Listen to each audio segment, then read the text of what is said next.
धुळे केंद्रशासित प्रदेश चंदीगड येथून मध्य प्रदेश मार्गे महाराष्ट्रात विक्रीसाठी आणण्यात येणारी तब्बल 44,63,800 रुपयांची विदेशी दारू शिरपूर तालुका पोलिसांनी जप्त केली आहे।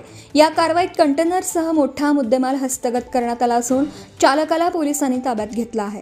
पोलीस निरीक्षक जयपाल हिरे यांना 7 मे रोजी रात्री गोपनीय माहिती मिळाली होती की राष्ट्रीय महामार्ग क्रमांक 52 वरून सेंधवा मध्य प्रदेश येथून धुळेच्या दिशेने अवैध दारू वाहतूक केली जात आहे।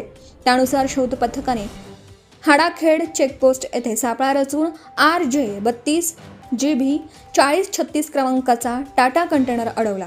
वाहन चालक सतीश कुमार पुडाराम जाट वय वर्ष 44 राहणार हरियाणा याने वाहनातील मालाबाबत समाधानकारक माहिती दिली नाही। त्यामुळे कंटेनर पोलीस ठाण्यात आणून सकाळी पंचासमक्ष तपासणी करण्यात आली। तपासणी दरम्यान कंटेनरमध्ये ऑल सीझन्स, अंकल टॉम आणि रॉयल चॅलेंज कंपनीच्या देशी विदेशी दारूच्या बाटल्यांचे मोठे साठे आढळून आले।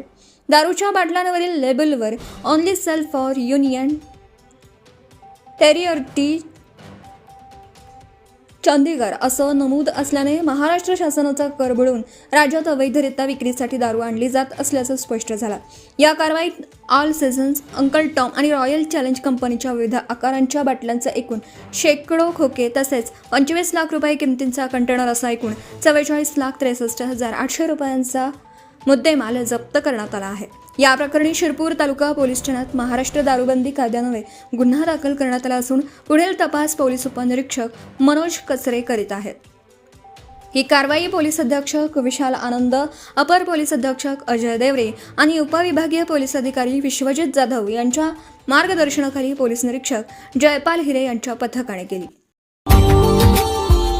Subscribe now and press the bell icon. Never miss an update.